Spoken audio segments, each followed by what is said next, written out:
దేవుడు మనకిచ్చినటువంటి గొప్ప భాగ్యాన్ని బట్టి నేను దేవుని స్తుతిస్తున్నాను. కూడి వచ్చిన విశ్వాసులకు, ఆయా ప్రాంతాలకు వచ్చినటువంటి మరి సంఘస్థులకు ప్రత్యేకంగా నా రెండు చేతులు జోడించి వందనాలు తెలియజేస్తున్నాను. అందరూ బాగున్నారా? చెప్పండి గట్టిగా, బాగున్నారా? Praise the Lord. చాలా కాలమైంది నేను మిమ్మల్ని చూసి. మరలా ఇలా చూడడానికి దేవుడు నాకు ఇచ్చిన భాగ్యాన్ని బట్టి నేను మనసారా దేవుని స్తుతిస్తున్నాను. హల్లెలూయా. కొంచెం వాల్యూమ్ పెంచున్నా, కొంచెం మానిటర్లు కొంచెం బేస్ పెంచు, కొంచెం మానిటర్స్ కూడా కొంచెం ఎక్స్టెండ్ చేయి. అలాగే ఈ రోజున కూడి వచ్చిన సేవకులందరూ కూడా, మా ప్రియమైన సేవకులు, this people are called to the man of God. I so love them, I so respect to the every God servant, because every God servant has chosen by the sight of the Lord. దేవుని వలన, దేవుని ద్వారా ఏర్పాటు చేయబడి దేవుని చేతిలో బలముగా వాడబడుతున్నటువంటి ప్రతి దైవజనునికి నా శిరస్సు వంచి, తల వంచి, చేతులు జోడించి వందనాలు తెలియజేస్తున్నాను. Praise the Lord. అలాగనే ఈ మీటింగ్స్ ఏర్పాటు చేసినటువంటి మా ప్రియులు దేవకుమార్ సార్ గారికి, అలాగనే అసిస్టెంట్ పాస్టర్ అయినటువంటి నాని గారికి ప్రత్యేకంగా వందనాలు తెలియజేస్తున్నాను. ఇప్పుడు దాకా ఆరాధన జరిగించినటువంటి మా ప్రియులు, మా అన్నయ్య దేవరాజ్ అన్నయ్య గారికి, జర్మియాయి గారికి, అలాగే పెద్దలందరూ కూడా మరొకసారి వందనాలు. విశేషంగా ఈరోజు అద్భుతమైనగా మ్యూజిక్ అందించిన టీం అందరికి ఒకసారి గట్టిగా చప్పట్లు కొట్టండి. These people are dedicated to the Lord, are dedicated. ఇప్పుడు మీ వాచ్లో మీ సమయం చూడండి. నా వాచ్లో అయితే మా ఊరు పోకూరు కాబట్టి మా ఊర్లో ఎగ్జాక్ట్లీ ఇప్పుడు 10 గంటలు అయింది. ఒకసారి అందరూ మీ వాచ్ చూసుకోండి ఒకసారి. Such to your watch, exactly 10 o'clock. నేను సమయాన్ని దృష్టిలో పెట్టుకుంటాను. రికార్డ్ వాయిస్ ఉంటే మీ సెల్ ఫోన్లో రికార్డ్ వాయిస్ ఆన్ చేసుకోండి. రికార్డ్ వాయిస్ ఉంటే మీ సెల్ ఫోన్లో రికార్డ్ వాయిస్ ఆన్ చేసుకోండి. రికార్డ్ వాయిస్ ఆన్ చేసుకోండి. 2, మీ సెల్ ఫోన్ ని సైలెంట్ మోడ్ లో పెట్టండి. I request to all and keep your cell phone as in silent mode, silent mode లో పెట్టాలని నేను కోరుకుంటున్నాను. రండి. హెస్కేల్ గ్రంథం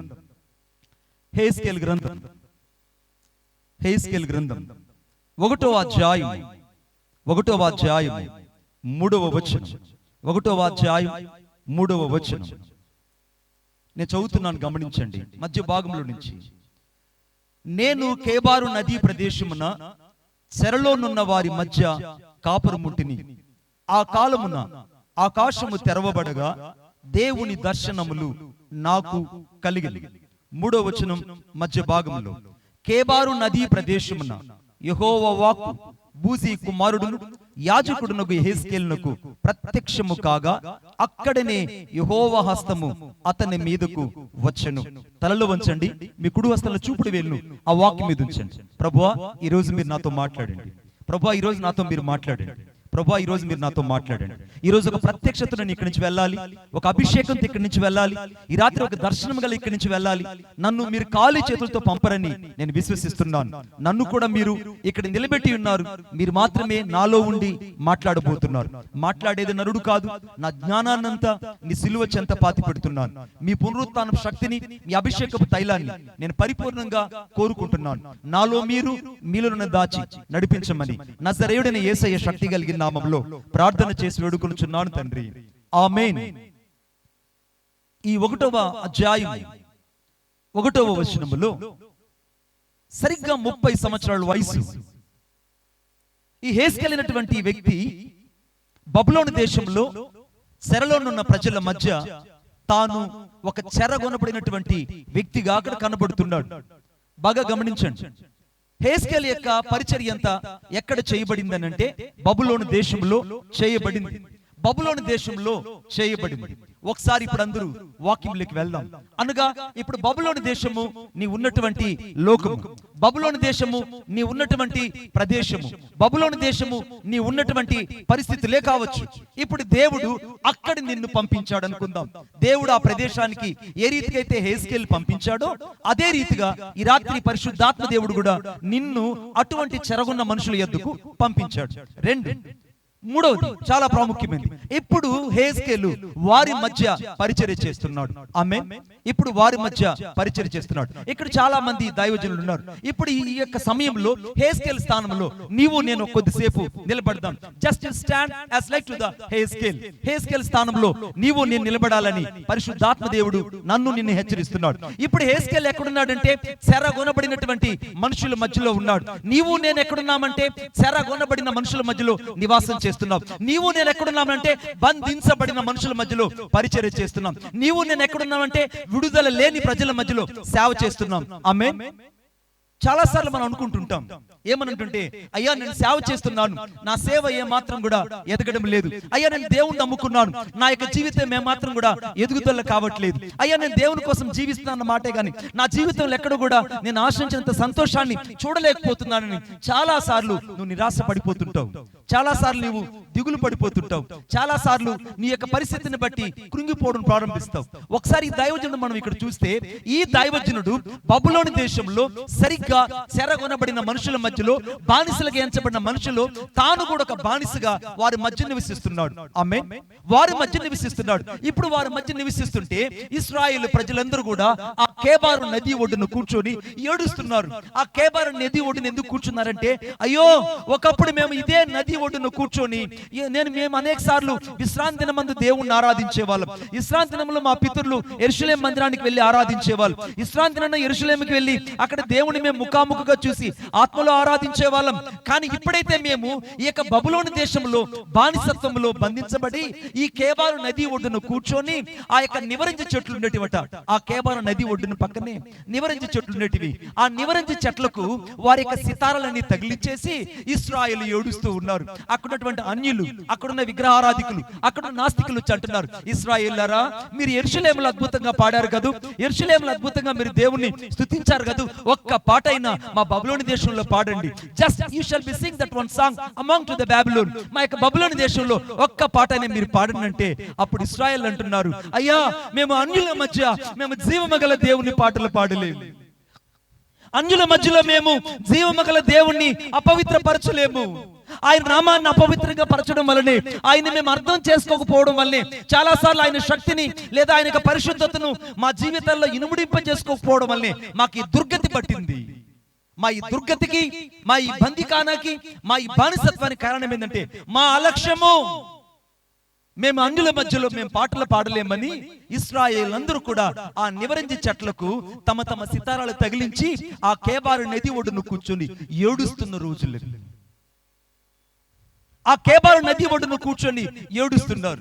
ఇప్పుడు వారి మధ్యలో పాస్టర్ ఉన్నాడు. ఇప్పుడు ఆ పాస్టర్ పరిస్థితి ఎలా ఉందంటే, అసలే బానిసలు, వారు దశమ భాగాలు ఇవ్వలేరు. అసలే బానిసలు, వారు దేవుని సరిగా అర్థం చేసుకోలేరు. అసలే బానిసలు ఆరాధించడానికి సముచితమైన స్థలం లేదు. వారు ఉన్నది కేవలము ఆ కేబారు నది ఒడ్డును కూర్చొని ఉన్నారండి. ఇప్పుడు వారి మధ్యలో హెజ్కేలు కూడా సంచరిస్తున్నాడు. ఆమేన్.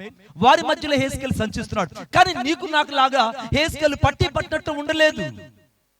నీకు నాకు లాగా పట్టినట్టు ఉండలేదు. చాలా సార్లు మనం అన్యుల మధ్య నిలబడి అన్యుల్లాగా మారిపోతుంటాం. చాలా సార్లు అన్యుల మధ్యలో నిలబడి అన్య ఆచారాల్ని అలవాటు చేసుకుంటాం. చాలా సార్లు అన్యుల మధ్యలో నివసించి యేసుక్రీస్తు ప్రభుని ఎరిగిన కూడా ఆయన బహాటంగా సిలువ వేస్తుంటాం. కానీ హెజ్కేలు దీనికి భిన్నంగా ఉన్నాడు. ఎలా ఉన్నాడంటే, అన్యుల మధ్యలో అనగా ఆ యొక్క బబులోను దేశంలో ఆ కేబారు నది ఒడ్డున ఆ కల్దీయుల దేశంలో తాను వారి మధ్యలో కాపురం ఉండి పరిచర్య చేస్తున్నాడు. కొట్టండి చప్పట్ల గట్టిగా, ఇంకా గట్టిగా. వారి మధ్యలో కాపురం ఉండి పరిచర్య చేస్తున్నాడు. ఈ రాత్రి దేవుని ఉద్దేశం ఏంటంటే, నీవు ఏ ప్రదేశంలో అయితే ఉంటావో ఆ ప్రదేశంలో నీవు వారి వలె ఉండడానికి కాదు దేవుడు ఏర్పరచుకునింది. ఈ రాత్రి దేవుడు ఒక ఉద్దేశం చేత ఈ భూలోకానికి నిన్ను నన్ను పంపించాడు. The God has a certain plan about you, but God has sent on this earth. దేవుడు ఒక ఉద్దేశంతో నిన్ను పంపించాడు. ఎంతగా ఆయన ఉద్దేశమో తెలుసా? ఈ ప్రపంచంలో దాదాపు 7 ఖండాలు ఉన్నాయి. ఆ 7 ఖండాలు చాలా ప్రత్యేకమైనవి. ఆ 7 ఖండాలలో ఆసియా ఖండం చాలా పెద్దది. ఆ ఆసియా ఖండము అన్నిటికంటే విస్తారమైనటువంటి భూభాగం కలిగినటువంటి దేశం. ఆ యొక్క ఖండంలో దాదాపు 278 దేశాలు ఉన్నాయి. ఆ 278 దేశాల్లో భారతదేశం ఒకటి. ఆ భారతదేశంలో దాదాపు 29 రాష్ట్రాలు ఉన్నాయి. ఆ 29 రాష్ట్రాల్లో ఆంధ్ర ఒకటి, తెలంగాణ ఒకటి. విడిపోయిన తరువాత మన యొక్క ఆంధ్రప్రదేశ్ ఏమో దాదాపు 28 జిల్లాలుగా మార్చబడింది. ఈ 28 జిల్లాలలో మనది ఒక జిల్లా. మన జిల్లా పేరేం పేరు చెప్పాలి? గట్టిగా, ఇంకా గట్టిగా చెప్పాలి. నెల్లూరు జిల్లా.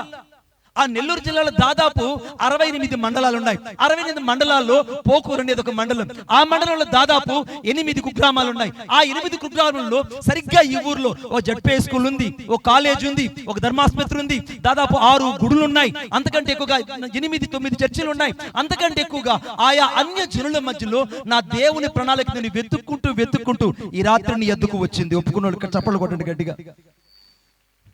ఈ రాత్రి దేవుని ప్రణాళికను వెతుక్కుంటూ వచ్చింది. Wherever you stand and sit, that God has a certain plan about you. నువ్వు నమ్మాలి. నువ్వు యాదృచ్ఛికంగా ఈ భూలోకానికి పంపించబడలేదు.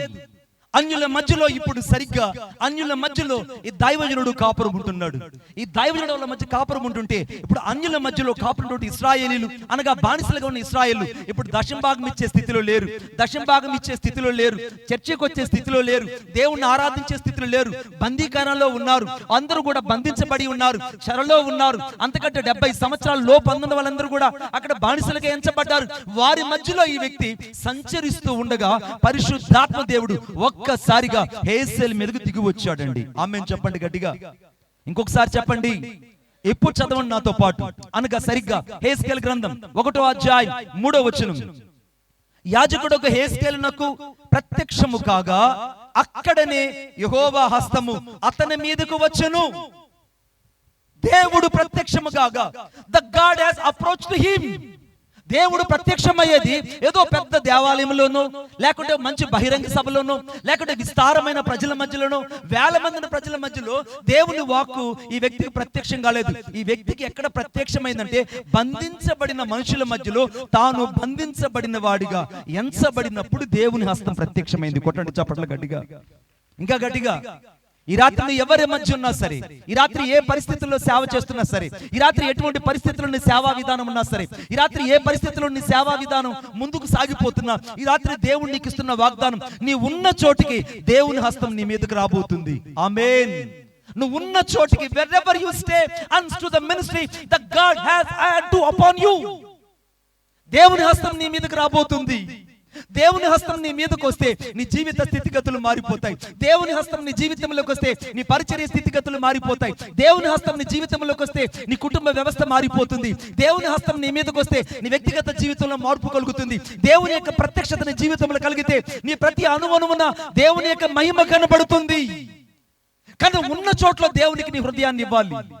ఇప్పుడు ఇశ్రాయేలీయులు అందరూ చూస్తుండగా యెహోవా హస్తము ఒక్కసారిగా హేస్కేలు మీదకు వచ్చినట్టుగా అక్కడ రాయబడింది.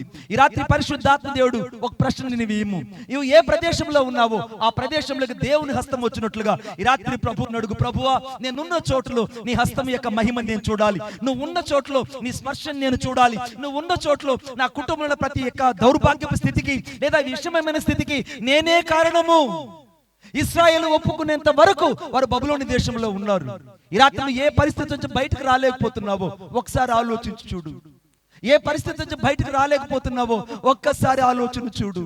చాలా సార్లు నీకు అర్థమైంది ఏంటో తెలుసా? నువ్వు దేవుని యొక్క మహిమను చూడలేకపోతున్నావు. అన్యుల మధ్యలో నివసిస్తున్నావు, అన్యుల్లాగా మారిపోతున్నావు. అనగా నాస్తికుల మధ్యలో ఉంటున్నావు, నాస్తికుడిగా మారిపోతున్నావు. పేరుకు క్రైస్తవుడివే.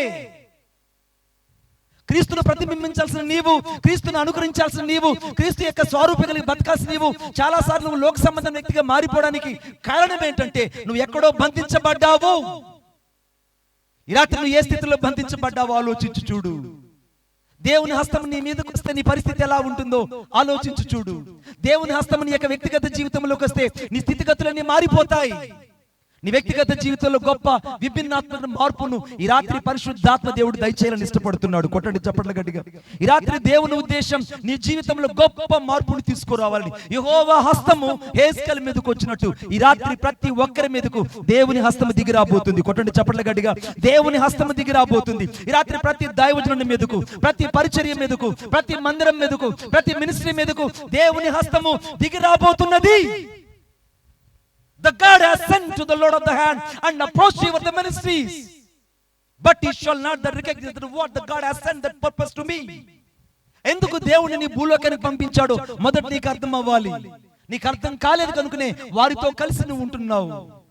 వారి మధ్యలో ఉంటున్నావన్న మాట కానీ నువ్వు ప్రత్యేకించబడలేకపోతున్నావు. వారి మధ్యలో ఉంటున్నావన్న మాట కానీ దేవుని కొరకు రోషంగా జీవించలేకపోతున్నావు. వారి మధ్యలో ఉంటున్నావన్న మాట కానీ క్రీస్తుకు ప్రతిబింబంగా నువ్వు జీవించలేకపోవడానికి కారణం నీకు దేవుడు అర్థం కాలేదు. దేవుడు నీకు అర్థం కాలేదు. అందుకే వాక్యంలో రాయబడిన, దయచేసి నాతో పాటు చూడండి. అనగా నాతో పాటు దయచేసి అందరూ బైబిల్ తీయాలని నేను ప్రేమతో కోరుకుంటున్నాను. విశేషముగా అనగా రోమీయులు రాసిన పత్రిక 12వ అధ్యాయం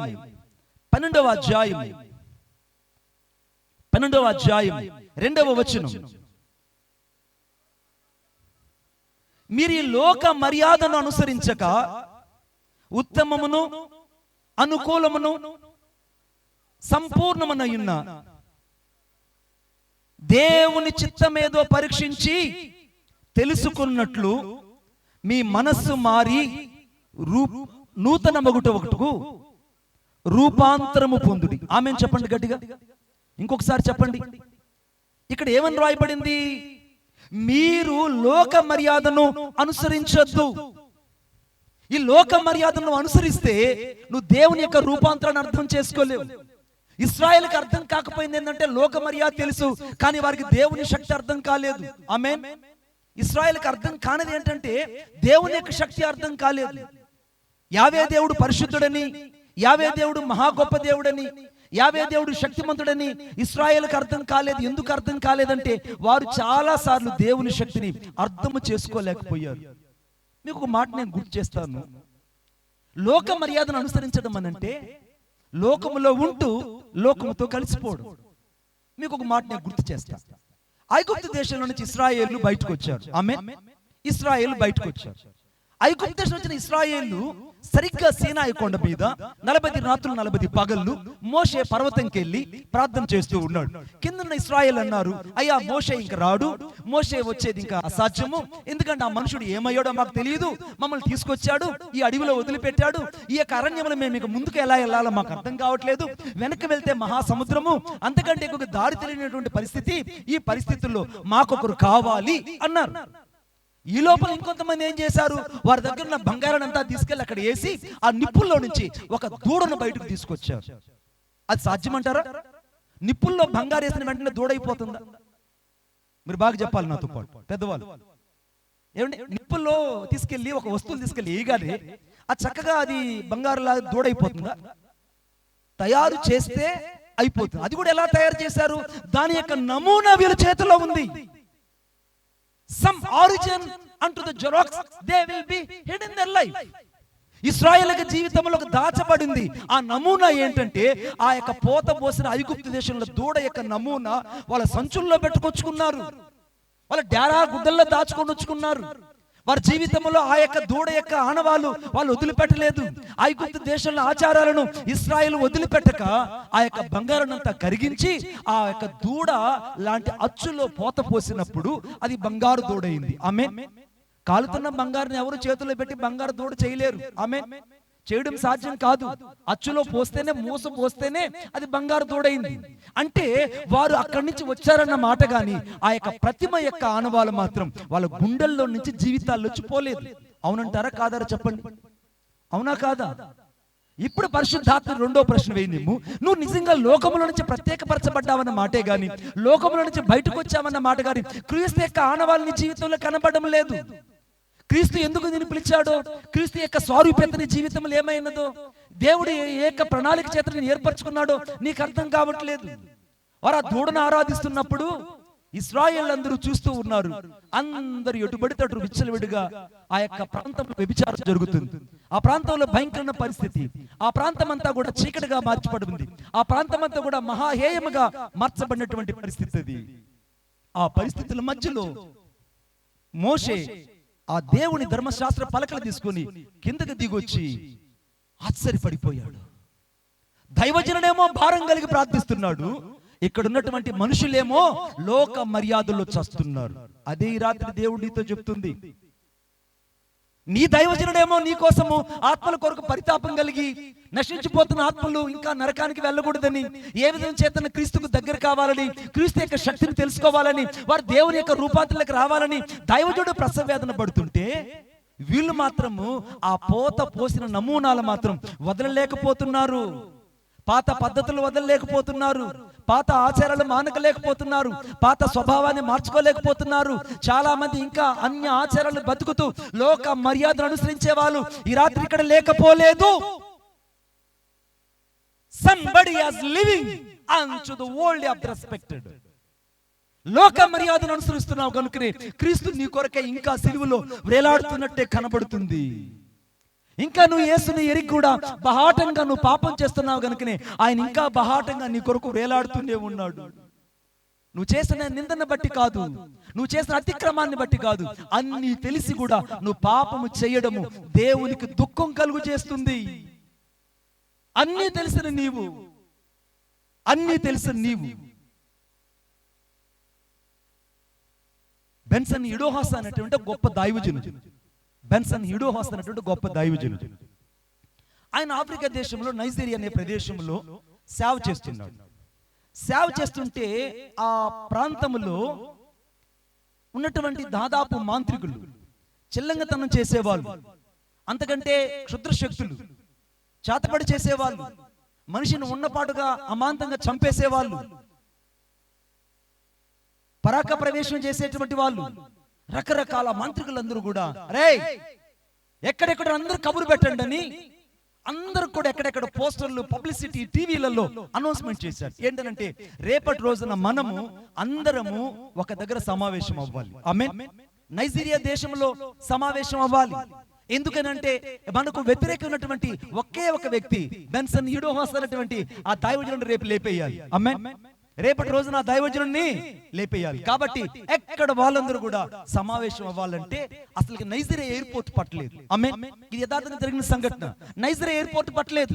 ఆ ఎయిర్పోర్ట్ అంతా మాంత్రికులతో నింపబడిపోయింది. ఆ ఎయిర్పోర్ట్ అంతా రకరకాల వ్యక్తుల చేత నింపబడిపోయింది. వాళ్ళందరూ కలిసి తండోపతండాలుగా వందల కొలది, వేల కొలది ఆ మైదానంలోకి వచ్చారు. ఆ మైదానం ఎగరగానే చాలా మంది అనుకుంటారు, అయ్యా ఇదేదో ఏలియా కాలంలో జరిగినట్టుందని. అయ్యా ఏలియా కాలంలో జరిగింది కాదు, ఇది సరిగ్గా ఇది జరిగి దాదాపు 1928లో జరిగిన సంఘటన. ఆమేన్. ఇప్పుడు నైజీరియా దేశంలో దాదాపు కొన్ని వందల మంది, వేల మంది మాంత్రికులందరూ అక్కడికి వచ్చేసారు. అక్కడికి వచ్చి వాళ్ళు చూస్తూ ఉండగానే ఈ యొక్క బెన్సన్ ఇడోహాస్ అనేటువంటి దైవజనుడిని పిలువనంపించారు. బెన్సన్ ఇడోహాస్, మేమందరం కలిసి నిన్ను చంపేయబోతున్నాం, మేమందరం కలిసి నిన్ను ఈ యొక్క భూమి మీద లేకుండా చేయబోతున్నాం అని అన్నారు. ఆ దేశం అలవాటు ఏంటంటే వారి యొక్క మంత్రశక్తులన్నీ కూడా ఒక చెట్టులో దాచుకునే అలవాటు ఆ యొక్క ప్రాంతపు మంత్రగాలకి, మంత్రశక్తులకు ఉన్నాయి. వాళ్ళందరూ కలిసి ఆ యొక్క చెట్టు కింద కూర్చొని అందరూ కూడా ఈ దైవజనుడిని పిలువనంపించారు. ఈ దైవజనుడు వాళ్ళ మధ్యలోకి వెళ్ళాడు. వాళ్ళు అన్నారు, ఇదిగో ఒక 2 గంటల లోపల నేను చంపేయబోతున్నాను. Just you have to take it the 2 hours, you have to left from this world. నువ్వు ఈ లోకం నుంచి వెళ్ళిపోబోతున్నావు, నువ్వు రక్తం కక్కొని ఈ యొక్క రక్తపు మడుగులో చావబోతున్నావు చూడు అని చెప్పగానే బెన్సన్ ఇడోహాస్ నవ్వుతూ అన్నాడు, you do not and play on me. Amen. ఈ రాత్రి నువ్వు నన్ను చంపలేవు అన్నాడు. కొట్టండి చప్పట్లు గట్టిగా. ఈ రాత్రి మీరు నన్ను చంపలేరు. వాళ్ళు అన్నారు, మేము వచ్చింది ఒకరు కాదు, ఇద్దరు కాదు, కొన్ని వేల మంది వచ్చున్నాం, కొన్ని వేల మంది వచ్చాం, ఈ వేల మంది నిన్ను చంపడానికి వచ్చాం అన్నా. బెన్సన్ ఇడోహాస్ అని దైవజనుడు చెప్పాడు, మీరు చెప్పినట్టుగానే 2 గంటల సేపు నేను మీకు సమయం ఇస్తా. ఈ 2 గంటల్లో మీరు నన్ను చంపకపోతే 2వ గంట తరువాత మిమ్మల్ని అందరినీ నేను చంపేస్తా, మిమ్మల్ని అందరినీ నేను చంపేస్తాను, ఒక్కరు కూడా ఇక్కడి నుంచి వెళ్ళలేరు అనగానే వీళ్ళకి రోషం వచ్చి వీళ్ళందరూ కలిసి కూర్చొని రకరకాల మంత్రాలు, రకరకాల ప్రయోగాలు, రకరకాల పరిస్థితులన్నీ వాళ్ళు చేయడం ప్రారంభించారు. భయంకరంగా వాళ్ళు చేస్తున్నటువంటి ఆ పైచాచిక శక్తులన్నీ కూడా ఆ ప్రాంతమంతా కూడా విర్రవీగిపోయాయి. ఆ ప్రాంతంలో భయంకరమైన కర్ణపిశాచులు, రకరకాల శక్తులన్నీ ఆవహించడం ప్రారంభించాయి. ఆ ప్రాంతమంతా వికృతంగా మార్చబడింది. నరబలి, జంతు బలి, రక్తపు టేరులు పార్చబడ్డాయి. 2 గంటల సేపు అయిపోయింది. బెన్సన్ ఇడోహాస్ అలాగనే దైవజనుడు కూర్చొని ఉన్నాడు, అలాగనే కూర్చొని ఉన్నాడు. 2 గంటల తర్వాత బెన్సన్ ఇడోహాస్ పైకి లేచి, ఎదిగో మీకు ఇచ్చిన సమయము అయిపోయింది, ఇక ఇప్పుడు నా సమయము స్టార్ట్ అయింది. కొట్టండి చప్పట్లు గట్టిగా. శాతానుడు ఇప్పుడు దాకా మీ జీవితంలో ఎక్కడెక్కడైతే ఆడుకున్నాడు, శాతానుడు ఇప్పుడు దాకా ఎక్కడైతే మిమ్మల్ని లోక మర్యాదలో తిప్పాడు, ఇప్పుడు దాకా ఎక్కడైతే నువ్వు లోక మర్యాదలో మనుషుల మధ్య జీవించావో వారి మధ్యలో నుంచి నా యేసు నిన్ను ప్రత్యేకపరచబోతున్నాడు. ఈ రాత్రి కొట్టండి చప్పట్ల గట్టిగా. నా యేసు నీ కుటుంబాన్ని ప్రత్యేకపరచబోతున్నాడు, నీ పిల్లల్ని ప్రత్యేకపరచబోతున్నాడు, నీ వ్యక్తిగత జీవితాన్ని ప్రత్యేకపరచబోతున్నాడు. చివరికి నీ భవిష్యత్తును దేవుడు ఆశీర్వాదకరంగా చేయును గాక. బెన్సన్ ఇడోహోసా పైకి లేచి, ఎదుగో నేను ఒకే ఒక మాట చెప్తున్నాను అని అన్నారు. అందరూ గడగడ వణికిపోతున్నారు. వాళ్ళ పెద్ద మాంత్రికుడు వచ్చాడు, ఆ తర్వాత పిల్ల మాంత్రికుడు, అసిస్టెంట్లు, జూనియర్ అసిస్టెంట్లు అందరూ వచ్చి గడగడ వణికిపోతున్నారు. చెప్పాడు కదా మీ అందరిని చంపేస్తాడని, ఇప్పుడు ఎలా చచ్చిపోతాడని అందరూ ఒకరినొకరు చూసుకుంటున్నారు. బెన్ హెనోడోసా పైకి లేచి నజరేయుడైన యేసుక్రీస్తు నామములో అని అన్నాడు. అనగానే ఆ యొక్క మంత్రాల యొక్క మర్రి చెట్టు ఒక్కసారిగా వేరులో నుండి చిగురు వరకు దగ్గ దగ్గ దగ్గ దగ్గ కాలిపోయింది. కొట్టండి చప్పట్లు. దగ్గ దగ్గ దగ్గ కాలిపోయింది. ఈ మంత్రగాళ్ళందరూ ఒక్కసారిగా వచ్చి బెన్ హనీడోస్ మీద కాళ్ళ మీద పడిపోయి, అయ్యా నువ్వు ఆరాధిస్తున్న దేవుడే శక్తిమంతుడని చెప్పారండి. కొట్టండి. ఇప్పుడు బెన్సన్ ఈడోహోసా యొక్క మందిరంలో దాదాపు 80% మంది మంత్రగాళ్ళు పాస్టర్లు అయ్యారు. ఆమేన్. చేతబడి చేసేవాళ్ళు పాస్టర్లు అయ్యారు, చిల్లగి చేసేవాళ్ళు పాస్టర్లు అయ్యారు. ఇంతమంది మారుతున్నారు, నువ్వు మారవే. They know the understanding the power of the Lord, but you shall not the understanding the power of limits. వారికి అర్థమైంది యేసు శక్తి కలిగిన దేవుడని, వారికి అర్థమైంది లోక మర్యాదల నుంచి బయటకు రావాలని. కానీ నీకు అర్థం కావట్లేదు, నువ్వు అర్థం చేసుకోలేకపోతున్నావు. అందుకే దేవుని యొక్క వాక్యంలో రాయబడింది, దయచేసి మాతో చూడండి. మొదటి సమూయేలు గ్రంథం 8వ అధ్యాయం 5వ వచనం. మొదటి సమూయేలు గ్రంథం 8వ అధ్యాయం 5వ వచనం. చిత్తగించుము, నీవు వృద్ధుడువు, నీ కుమారులు ప్రవర్తన వంటి ప్రవర్తన గలవారు గారు గనుక సకల మర్యాద చొప్పున మాకొక రాజును నియమించు, అతను మాకు న్యాయము తీర్చునని చెప్పారు. చూడండి, అదేమో లోక మర్యాద, ఇదేమో సకల జనుల మర్యాద. చెప్పండి నాతో పాటు గట్టిగా, సకల జనుల మర్యాద, సకల జనుల మర్యాద. ఇప్పుడు ఇశ్రాయేలుకు సకల జనుల మర్యాదను అనుసరించేలాగా మారిపోయారు. నువ్వు దేవుణ్ణి నమ్మావు, నీకు సకల జనులు ఎలా నడుస్తున్నారో అలాగ నడవాలనుకుంటున్నావు. ప్రత్యేకత లేదు, పరిశుద్ధత లేదు, తీర్మానం లేదు, ఉద్యమం లేదు, ఎక్కడో చల్లారిపోయిన స్థితి. దేవుడు ఎందుకు సేవకు పంపించాడో నీకు అర్థం కావట్లేదు, దేవుడు ఎందుకు నిన్ను భూలోకంలో పెట్టాడో నీకు అర్థం కావట్లేదు, దేవుని యొక్క చిత్తం ఏంటో నువ్వు గ్రహించలేకపోతున్నావు, దేవుని యొక్క శక్తి యొక్క మూర్తిమంతం ఏంటో నీకు అర్థం కావట్లేదు, యేసు నిన్ను ఎందుకు అభిషేకించాడో నువ్వు అర్థం చేసుకోలేకపోతున్నావు, యేసు నిన్ను ఎందుకు తన పని కొరకు నియమించుకున్నాడో నీకు అర్థం కావట్లేదు. సకల జనుల మర్యాద చొప్పున ఇశ్రాయేలీయులు ఒక రాజును కోరుకున్నారండి. ఎప్పుడు ఇశ్రాయేలుకి అప్పటిదాకా రాజు ఎవరంటే దేవుడే రాజు. ఆమేన్. అప్పటిదాకా దేవుడే రాజు. దేవుని యొక్క రాజరికము ఇశ్రాయేలు వద్దంటే మాకు ఇక రాజు కావాలయ్యా. సకల మర్యాద చొప్పున రాయబడిందండి నా బైబిల్లో. ఇంగ్లీష్ లో రాయబడింది, they are so unrespected to the people, they wants to the king. దేవుని యొక్క రాజరిక అధికారాన్ని ఇశ్రాయేలు తృణీకరించినట్టే చాలా సార్లు నువ్వు దేవుని రాజరిక అధికారాన్ని తృణీకరిస్తున్నావు. చాలా సార్లు ఇశ్రాయేలు అన్యులను వెతికినట్టే నువ్వు కూడా అన్య సంబంధమైన వాటిని వెతుకుతున్నావు. చాలా సార్లు దేవుని సేవకులైన నీవు చాలా సార్లు తప్పటి అడుగులు వేస్తున్నావు. You have to the wrong steps. ఎందుకు రాంగ్ స్టెప్స్ వచ్చాయనంటే వాక్యం రాయబడింది, సకల మర్యాద చొప్పున ఒక రాజు కావాలి అన్నారు. నీ రాజు యేసుక్రీస్తు ప్రభు, నిన్ను రక్షించింది యేసుక్రీస్తు ప్రభు, నిన్ను విమోచించింది యేసుక్రీస్తు ప్రభు, నిన్ను రక్తముతో కడిగింది యేసుక్రీస్తు ప్రభు, నిన్ను రక్షణ ఇచ్చింది, నిన్ను మారు మనసు ఇచ్చి పరలోకానికి ఆహ్వానించింది యేసుక్రీస్తు ప్రభు. ఆయన విడిచిపెట్టి సకల మర్యాద చొప్పున వేరొక రాజును కోరుకుంటున్నావే. యేసు నీకు రాజు అయి ఉన్నాడా? లేట ఆయన చూసి నువ్వు పరిచర్యకు వచ్చావా? ఆయన చూసి నువ్వు సేవలోకి వచ్చావా? ఆయన చూసి నువ్వు సంఘానికి వచ్చావా? లేకుంటే మనుషులు చూసి వచ్చావా? ఇశ్రాయేలు కోరుకున్నారు, సకల మర్యాద చొప్పున మాకొక రాజు కావాలన్నప్పుడు పరలోకమందున దేవుడు కన్నీరు పెట్టుకున్నాడు.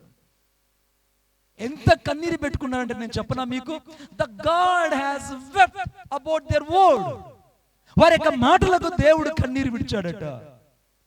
దేవుడు మౌనమయ్యి వారి కొరకు ఒక రాజును ఏర్పాటు చేశాడు. ఆ రాజే సౌలు. ఆ యొక్క ఇశ్రాయేలు ప్రజలను చెరపట్టి హింసించినట్టు అతని వల్ల ఇశ్రాయేలు దేశం 2 భాగాలైపోయింది. ఒకరు యూదులుగా, ఒకరు ఇశ్రాయేలుగా మార్చబడ్డారు. ఆ దేశము 2గా చింపిరి గుడ్డల్లాగా చించబడింది. కారణం దేవుని రాజరికాన్ని వాళ్ళు కోరుకోక, దేవుని రాజరికాన్ని కోరుకోక వారు భూసంబంధమైన సకల జనుల మర్యాదను ఎప్పుడైతే కోరుకున్నారో దేవుడు పక్కకి వెళ్ళిపోయాడు. ఎప్పుడు నిన్ను నన్ను పరిశుద్ధాత్మ దేవుడు ఒక ప్రశ్న నేను వేయనిము, సకల జనుల మర్యాద చొప్పున దేవుని రాజరికాన్ని సేవలో నేను కోరుకోకపోతే ఈ రాత్రి నేను ఇక్కడికి వచ్చి ఉండేవాడిని కాదు. ఎక్కడున్న దైవజనుడు లాజరస్ పాస్టర్ గారికి తెలుసు, మేము ఉంటున్న ప్రదేశం చాలా దుర్భేదమైన ప్రదేశం, మేము సేవ చేస్తున్న ప్రదేశం చాలా కడుహీనమైనది, నలుదిశలు అక్కడ విగ్రహారాధన, భయంకరమైన చీకటి ప్రదేశం. ఆ ప్రదేశాల మధ్యలో సేవ చేయడం చాలా చాలా కడు దయనీయమైన పరిస్థితి. ఆ పరిస్థితి మధ్యలో సేవ చేయడం చాలా అసాధ్యకరమైనటువంటి పరిస్థితి. కానీ వాటన్నిటి మధ్యలో నిలబడ్డానికి కారణం ఏంటంటే నా రాజు నజరేయుడైన యేసుక్రీస్తు ప్రభుని నేటికి నేను చూస్తున్నాను. ఆయన ఎందుకు నన్ను పిలిచాడో ఆ పిలుపు యొక్క ప్రత్యక్షత అర్థం అవడానికి నా జీవిత కాలం సరిపోవట్లేదు. మరి నీవనుకుంటున్నావు దేవుడు నన్ను సేవకు పిలిచేశాడని. అసలు పిలవడము అంటే నీకు అర్థమయ్యేటట్టు చెప్తా. పిలవడం, the God has called to the one purpose in this world. దేవుడు ఎందుకు నేను పిలిచాడో ఒకసారి నేను చెప్తాను. ఒకసారి ఇద్దరు సేవకులు, ఏమైనా యూత్ ఉండేవాళ్ళు రాగలరు? యూత్ యంగ్స్టర్స్ ఇద్దరు సేవకులు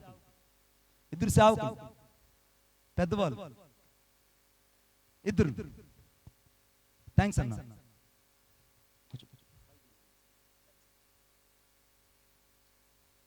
ఇటు పక్కన వ్యక్తి ఏమో చీకట్లో ఉన్నాడు, ఈ వ్యక్తి చీకట్లో ఉన్నాడు అనుకుందాం.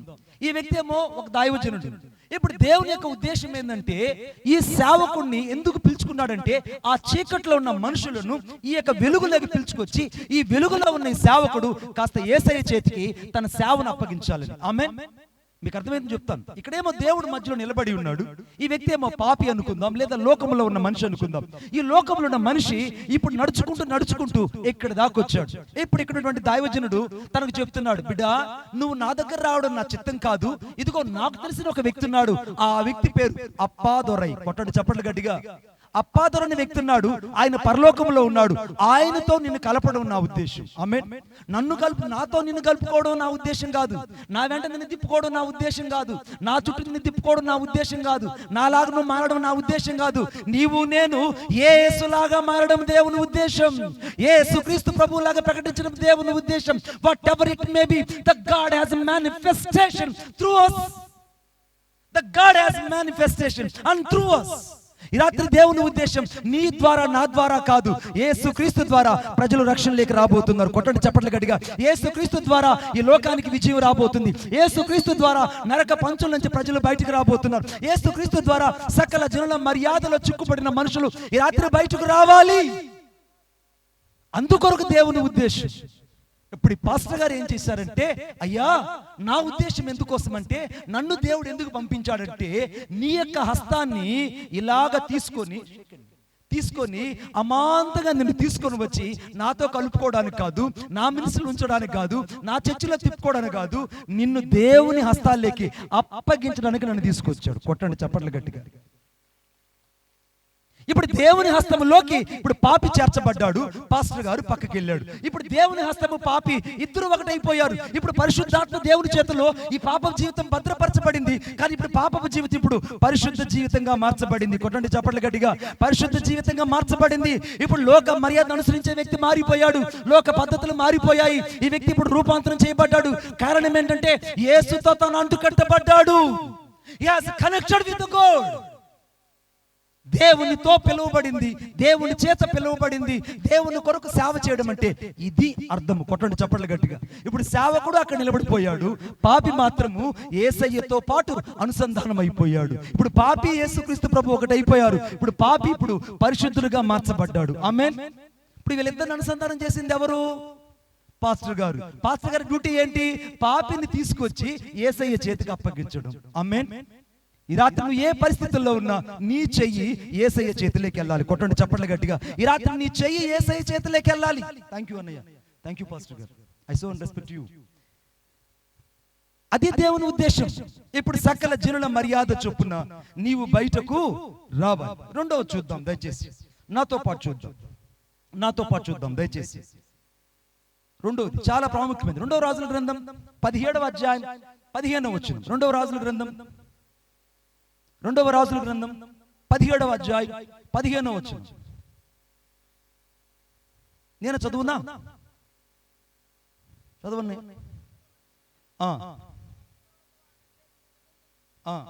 అన్నయ్య ఆర్కెస్ట్రా ప్లే చేసే అన్నయ్యలు. నాని, జోనా,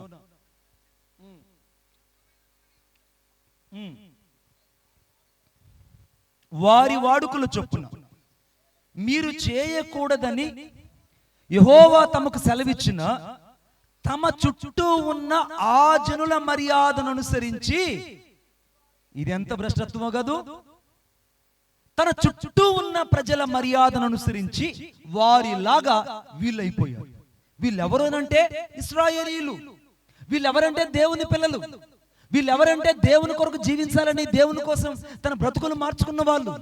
వీళ్ళు ఏం చేశారంటే ఆ చుట్టుపక్కల ఉన్నటువంటి జనుల్లాగా వీళ్ళు మారిపోయారు. అదే కదా నీ జీవితంలో జరిగింది. అక్కడే కదా నీ ద్వారా దేవుని నామం దూషించబడింది.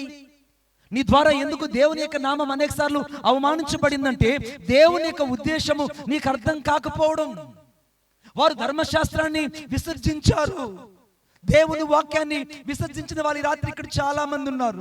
మనుషుల కోసం, బంధువుల కోసం, స్నేహితుల కోసం, ఆప్తుల కోసం, చుట్టాల కోసం, రాబంధువుల కోసం, రకరకాల బంధువుల కోసము దేవుని వాక్యాన్ని పక్కకు పెట్టి లోకస్తుల వంటి వారిగా మారిపోయేవాళ్ళు ఈ రాత్రి ఇక్కడ లేకపోలేదు.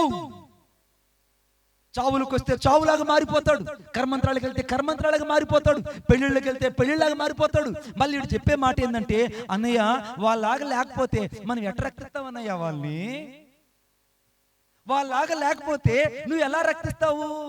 వాళ్ళలాగా లేకపోతే వీళ్ళు దేవుళ్ళని ఎక్కడ తీసుకొస్తావు? బిడ్డా, నీకే ఈ థియాలజీ తెలుసుంటే నా దేవుడు థియాలజీలకే థియాలజిస్ట్. కొట్టండి చప్పట్లు గట్టిగా.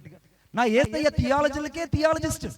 ఆయన ఏమంటాడంటే, అయ్యా నేను నీకులాగా వాళ్ళలాగా మారిపోలేదు, నేను పరిశుద్ధున్నై ఉన్నాను, వారు కూడా పరిశుద్ధులే అవ్వాలి. కొట్టండి చప్పట్ల గట్టిగా. నేను పరిశుద్ధున్నై ఉన్నాను, వారు కూడా పరిశుద్ధులై ఉండాలి. వారు కూడా పరిశుద్ధులై ఉండాలి. ఇప్పుడు వీళ్ళు వాక్యాన్ని విసర్జించారు, వ్యర్థమైన దాన్ని అనుసరించారు, వ్యర్థులైపోయారు, చేయకూడదన్న వాటిని చేయడం ప్రారంభించారు. ఈ రాత్రి దేవుని ఉద్దేశం ఏంటో తెలుసా? నిన్ను గాయపరచాలని కాదు. దేవుని ఉద్దేశం, దేవుడిని ఏది చేయకూడదన్నాడు అది చేస్తున్నావు. అందుకే ఆజ్ఞ అతిక్రమమే పాపం. ఆజ్ఞ అతిక్రమమే పాపం. ఆజ్ఞ అతిక్రమం ధర్మశాస్త్రాన్ని విసర్జించారు. నువ్వు వాక్యం చదవట్లేదు. నిన్నే ఈరోజు వాక్యం చదవలేదు. నువ్వు వాక్యం చదివావు కానీ, గడగడగడ చదివావు కానీ వాక్యమైన దేవుణ్ణి చదవడానికి నీ హృదయాన్ని తెరవలేదు. ప్రార్థించావు కానీ నీ పెదాల ప్రార్థనగా దేవునికి కావాల్సింది అంతరంగంలో మండుతున్నటువంటి వైరాగ్యం కలిగిన ప్రార్థన దేవుడు చూడాలనుకున్నాడు. అది కూడా కనబడలేదు. అందుకే వాక్యం రాయబడింది, మార్కు సువార్త 1:35 రాయబడింది, ఇంక నువ్వు చాలా చీకటి ఉండగా ఆయన పెందలకడ లేచి ప్రార్థన చేయుటకు ఏకాంతంగా వెళ్ళి అరణ్య ప్రదేశంలో అక్కడ ప్రార్థించి ఉండని రాయబడింది. ఈ రాత్రి చాలా మంది వేకువజాము లేచి ప్రార్థించడం మానేశారు, ప్రార్థన చేయడం మానేశారు, మందిరానికి వెళ్ళడం మానేశారు. అదేంటయ్యా మందిరానికి వెళ్ళలేదంటే, మాకు పనులు ఎక్కువ ఉన్నాయి. పాటర్ గారు, పనులు ఎక్కువ ఉన్నాయా నీకు? దేవుడు నీకు ఆయుష్ని ఇచ్చి జీవితాన్ని ఇస్తే దేవుని కంటే మించిన పనులు ఎక్కువైపోయాయి నీకు. దేవుని కంటే మించిన పనులు ఎక్కువైపోయాయి. ఈ రాత్రి నువ్వు దేవుని పక్కకు పెడుతున్నావు. ఇశ్రాయేలు ఏదో చేస్తే వ్యర్థమైన దానిని వారు అనుసరించినట్టే ఈ రాత్రి ఇక్కడ నువ్వు చాలా సార్లు వ్యర్థమైన దాన్ని అనుసరిస్తున్నావు. వ్యర్థమైన వాటి కొరకై జీవితాన్ని అప్పగిస్తున్నావు. వ్యర్థమైన వాటి కొరకై నీ జీవితాన్ని, సమయాన్ని ఇచ్చిస్తున్నావు. నేను మీకు ఒక చిన్న టెస్ట్ పెడతాను. హాస్పిటల్కి వెళ్తే చిన్న టెస్ట్ పెడతారు. అయ్యా టెస్ట్ చేసుకోరా, నీకు రోగం ఉందో లేదో చెప్తానని చెప్తారు. ఆమెన్. ఆ టెస్ట్ బ్లడ్ టెస్ట్ లేకపోతే యూరిన్ టెస్ట్ లేకుండా పోతే నీకు ఏదో ఒక టెస్ట్, ఆ టెస్ట్ రాయిస్తారు. నేను ఒక టెస్ట్ రాయిస్తాను మీకు. ఏంటంటే అర్ధ గంట 30 నిమిషాలు టైం ఇస్తా, మీ సెల్ ఫోన్ తాకు. 30 minutes I have to give the time to you, not now. ఇంటికి వెళ్ళిన తర్వాత ఆ టెస్ట్ మీద పరీక్ష చేసుకోండి. 30 నిమిషాల లోపల కనీసం 2 సార్లు నువ్వు సెల్ ఫోన్ తాకు. ఆలోచన చూడండి. 2 సార్లు అయిన సెల్ ఫోన్ ని అలవాటు అయిపోయింది జనాలకి. ఇటు తాకడం, అటు పెట్టడం, తాకడం పెట్టడం. అరే నువ్వు వాక్యాన్ని చదవడం ఆపేశావు కానీ నీ సెల్ ఫోన్ తాకడం ఆపట్లేదే. వాక్యాన్ని స్పర్శించడానికి మనుషులు ఆగిపోయారు. వాక్యమైన దేవుని శక్తిని అర్థం చేసుకోవడం ఆగిపోయారు. వ్యర్థమైన దానిని అనుసరిస్తున్నారు. ఈ ఫేస్బుక్ లో ఏం పంపించిందా, అక్కడేం పంపించారా, ఈ కుక్క ముద్ద, నక్క ముద్ద, ఆ పిల్లిది, ఈ గుడ్డోడు, ఈ కుంటిది, వీటికే సమయం అయిపోయింది నీ జీవితంలో. నువ్వన్నా మారాలి, నీ భక్తి జీవితాన్ని మారాలి. నువ్వన్నా మారాలి, నీ యథార్థ జీవితంలో మార్చబడాలి. నువ్వైనా మారాలి, లోతైనటువంటి బతుకైనా మార్చబడాలి. ఈ రాత్రి ఏది నీ జీవితంలో దేవునికి వ్యతిరేకంగా ఉందో అవి రాత్రి కాల్చబడాలి. కొట్టండి చప్పట్ల గట్టిగా. ఏది వ్యర్థమైందో ఆ వ్యర్థమైంది తీసివేయబడాలి. ఏది వ్యర్థమైంది దేవునికి వ్యతిరేకంగా జీవితంలో ఉందో ఈ రాత్రి తొలగించబడాలి. ఆ జనుల వంటి వారై వారి మర్యాదను అనుసరించి వారిలాగా వీళ్ళైపోయారు. అదే కదా నీ జీవితంలో జరిగింది. చెప్పా కదా, 30 నిమిషాలు టైం పెట్టుకో బిడ్డ. ఈ 30 నిమిషాలు నువ్వు పాస్ అయితే ఖచ్చితంగా నువ్వు యేసుకి థ్యాంక్స్ చెప్పు. ఈ 30 నిమిషాలు నువ్వు ఫెయిల్యూర్ అయితే ఒక్కసారి మోకరించి ప్రార్థన చేసుకో. ప్రభువా, నేను నీకంటే నా సెల్ ఫోన్ ఎక్కువగా ప్రేమిస్తున్నా, నీకంటే ఎక్కువగా నా సెల్ ఫోన్ కి టైం కేటాయిస్తున్నా, నీకంటే ఎక్కువగా నేను నా సెల్ ఫోన్ తో ఎక్కువ సమయం గడుపుతున్నా. నా బుద్ధిహీనతను మన్నించని ఈ రాత్రి వారి వంటి వారు కాక ఈ రాత్రి నువ్వు దేవుని చిత్తాన్ని ఎరిగి బతకాలి. కొట్టండి చప్పట్ల గట్టిగా, ఇంకా గట్టిగా. మీకు అద్భుతమైన మాట చెప్పనా? ఈ వాక్యంలో రాయబడింది, యెహోవా తమకు సెలవిచ్చిన మాటను వాళ్ళు విసర్జించారు. దేవుని మాటను పక్కకు పెట్టారు. దేవుని మాటను అర్థం చేసుకోలేకపోయారు. దేవుడు ఏం చేశాడో తెలుసా? ఆ ప్రజల మధ్యలో కనుక ఇశ్రాయేలు మధ్యలకు సింహాలను దేవుడు పంపించాడు. ఇశ్రాయేలు మధ్యకి సింహాలు వచ్చాయి. ఒక్కొక్కరిని కొన్ని చంపుకొని తింటున్నాయి.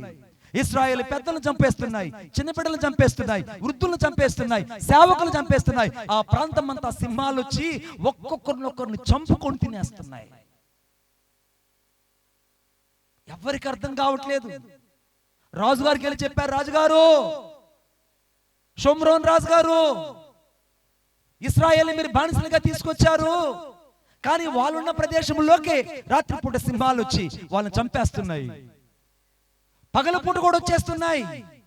మేము వీటిని విసురుతున్నాం, బాణాలు పంపిస్తున్నాం, పెరగ గుళ్ళు పేలుస్తున్నాం, అగ్ని కవాటాలు విసురుతున్నాం, కానీ సింహాలు వెళ్ళడం లేదు. ఇప్పుడు చదవండి నాతో పాటు 2వ రాజుల గ్రంథం 17వ అధ్యాయం, 2వ రాజుల గ్రంథం 17వ అధ్యాయం 26వ వచనం. తమరు పట్టుకున్న షోమ్రోను పట్టణములో తాముంచిన ఇశ్రాయేలు జనులకు ఎంత దౌర్భాగ్యమైన పరిస్థితి. ఆ దేశపు దేవుని మర్యాద తెలియకునేది గనుక ఆయన సింహములను పంపించును. ఇశ్రాయేలుకు దేవుని మర్యాద వారికి తెలియనందున సింహములు వారిని చంపుచున్నవని అష్షూరు రాజుతో ఉన్న సైనికులు చెప్పారయ్యా. ఆ సైనికులు చెప్పారయ్యా, మేమెన్నిసార్లు ఆటంకించిన ఈ సింహాలు మాత్రం ఇశ్రాయేలును చంపడము ఆపడం లేదు, పెద్దలను చంపడం ఆపట్లేదు, పిల్లలను చంపడం ఆపట్లేదు. ఏమిటినంటే వీళ్ళకి ఆ దేశపు దేవుని మర్యాద మరిచిపోయారయ్యా. వాళ్ళ దేశంలో ఒక మర్యాద ఉంది. ఆ మర్యాద ఏంటి? ప్రాతకాలం లేచి దేవుణ్ణి ఆరాధించడం, 7 సార్లు వాళ్ళు మోకరించి ప్రార్థన చేయడం, 7 సార్లు దేవుని సన్నిధిలో విలపించి అంగలార్చడం. కానీ ఇప్పుడు వాళ్ళు దాన్ని మరిచిపోయారయ్యా. ఆ దేశపు దేవుని మర్యాద వారికి తెలియకున్నది. ఇశ్రాయేలు దేశపు మర్యాద ఇశ్రాయేలుకి అర్థం కాలేదంటే ఈ రాత్రి నీ పరిస్థితి ఏంటి? నీకు అర్థమైందా నిజంగా నీ దేవుడు ఎంత శక్తివంతుడు? నీకు అర్థమైందా నువ్వు ఆరాధిస్తున్న దేవుడు ఎంత మహిమోన్నతుడు? నీకు అర్థమైందా దేవుని యొక్క ఔన్నత్యం యొక్క స్వరూప్యత ఏంటో? నీ కొరకై ఏమీ లేనివాడుగా వచ్చిన యేసుక్రీస్తు ప్రభు, నీ కొరకై ఆయన తను తాను సమస్తాన్ని నీ కొరకై రిక్తునుగా మార్చుకున్న యేసుక్రీస్తు ప్రభు ప్రేమను నువ్వు తక్కువగా అంచనా చూస్తున్నావు.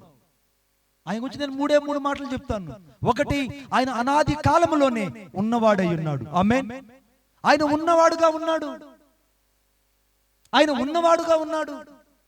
అబ్రహాముకేమో నేను అబ్రహాము దేవుణ్ణి అన్నాడు, యాకోబుకేమో యాకోబు దేవుణ్ణి అన్నాడు, ఇశ్రాయేలుకేమో ఇశ్రాయేల్ దేవుణ్ణి అన్నాడు. ఒక్కొక్కరికొక వాళ్ళ దేవుడు చెప్పుకుంటూ వచ్చారు. మోషే అడిగాడు, మోషే ఏంటి నీ పరిస్థితి అంటే, అయ్యా నాకు నీ పేరు కావాలయ్యా, I want your name that only, but నాకు నీ పేరు కావాలి, చాలు నీ పేరు కావాలి. అప్పుడు దేవుడు ఏమన్నాడు తెలుసా?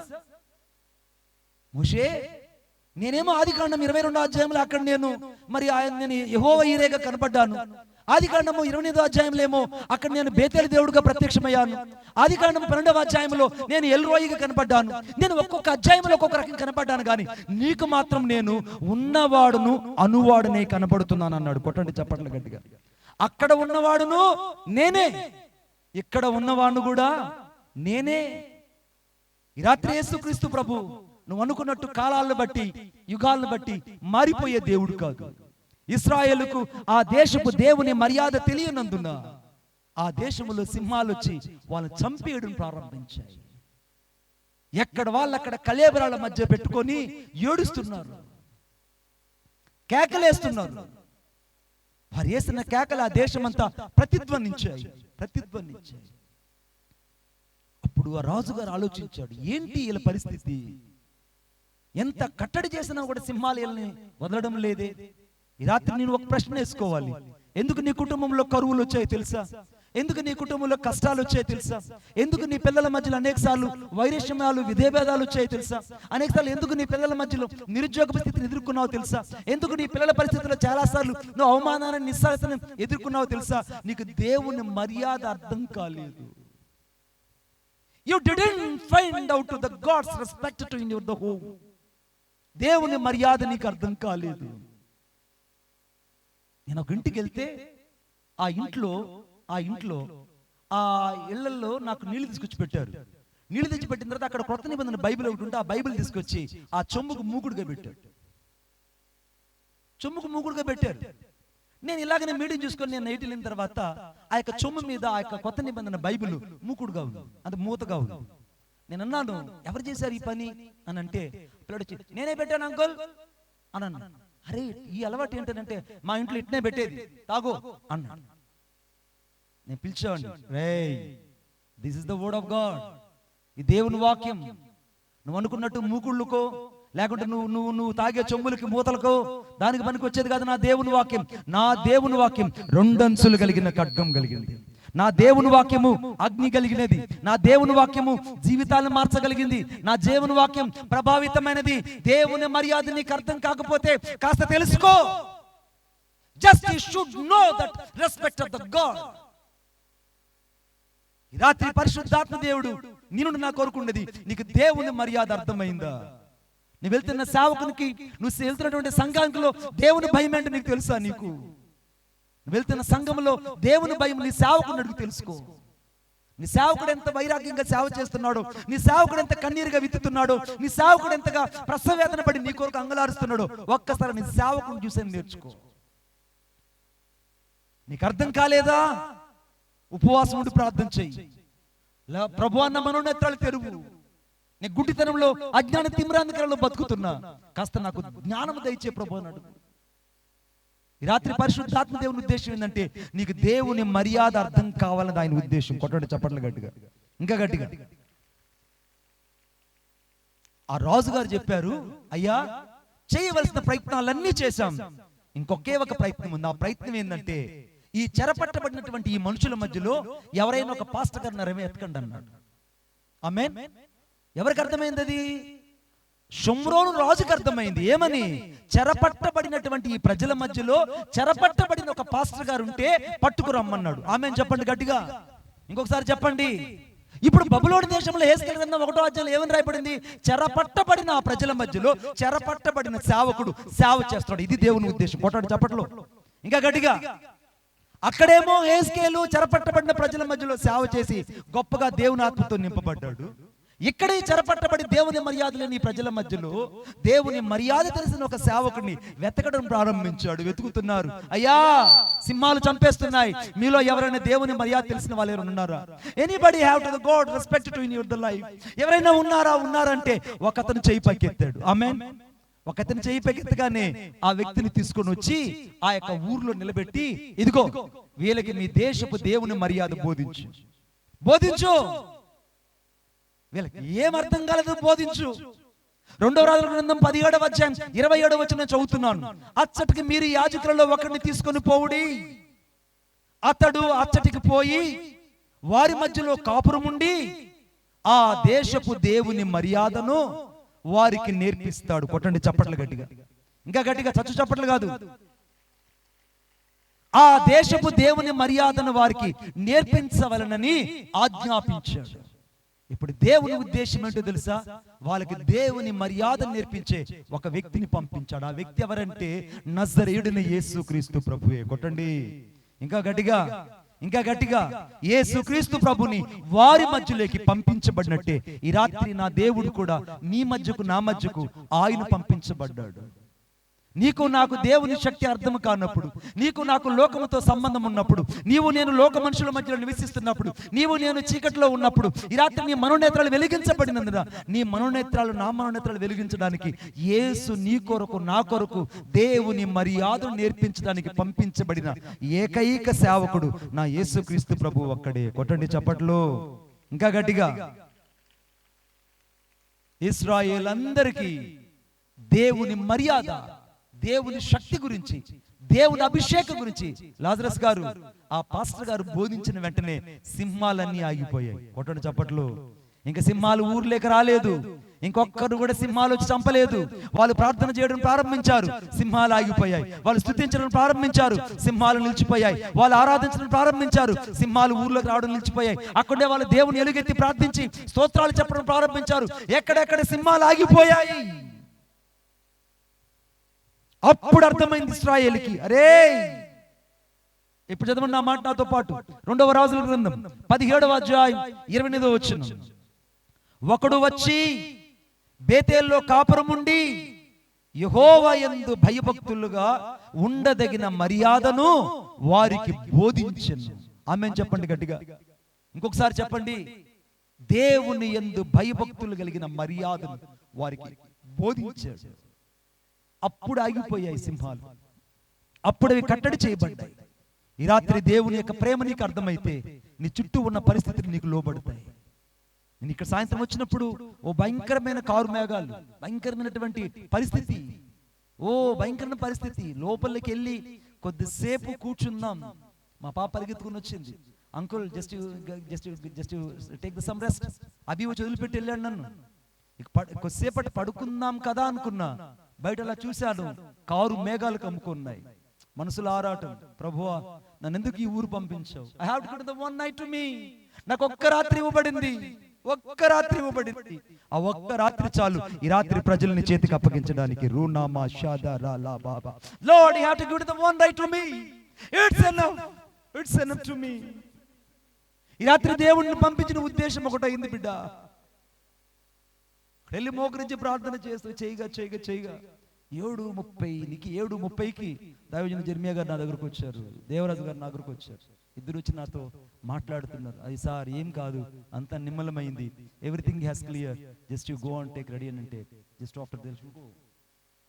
బిడా, దేవుని అపజయం కొరకు అది భూమి మీద పెట్టింది.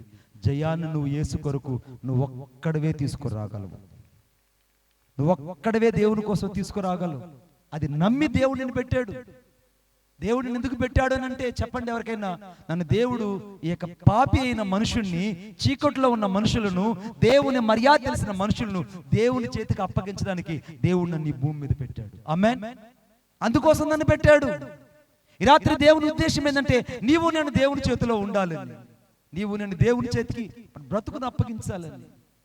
ఆ రాజు ఆశ్చర్యపడిపోయాడు.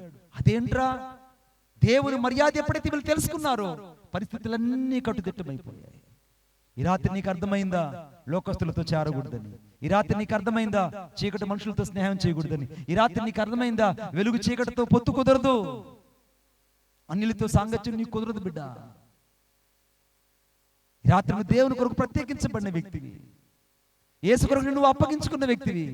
నువ్వు దేవుని ప్రతిబింబాన్ని విషయాన్ని ఎప్పుడు మర్చిపోవద్దు. నువ్వు దేవుని యొక్క ప్రతిబింబానివి. ఎప్పుడు నువ్వు దేవుని కోసం ఒక వైరాగ్యం కలిగి జీవించడానికే దేవుడు ఈ భూమి మీద పెట్టాడు. అందుకోసమే దేవుడిని ఏర్పాటు చేసుకున్నాడు. ఈ రాత్రి నువ్వు దేవునితో చెప్పాలి, ప్రభువా నన్ను ఎందుకు పంపించావో నాకు అర్థమైంది, ఇంకెప్పుడు నేను ఈ లోక మర్యాదను అనుసరించను. ఆమేన్ చెప్పండి గట్టిగా. ఈ లోక మర్యాదను నేను అనుసరించను, లోక మర్యాదను నేను అనుసరించను, లోక మర్యాదను అనుసరించను, దేవుని మర్యాదను అనుసరిస్తా. ఏం చెప్పాలి ఈరోజు మీరు? దేవుని మర్యాదను అనుసరిస్తా. నేను చెప్పాను కదా, బెన్సన్ ఇడోహోసా దేవుని మర్యాదను అనుసరించాడు కాబట్టి 80% మంది నైజీరియా దేశంలో మంత్రగాళ్ళు, చిల్లంగి శక్తులు, మాంత్రికులు, చీకటి శక్తుల చేత పీడించబడి పట్టబడిన ప్రతి వ్యక్తి అక్కడ పాస్టర్ అయ్యి కొన్ని వేల మందిని దేవుని కోసం సంపాదిస్తున్నారు. కొట్టండి చెప్పండి గట్టిగా, ఇంకా గట్టిగా. ఈ రాత్రి నువ్వు ఉన్న చోట్లో దేవుని శక్తి నిలబడింది.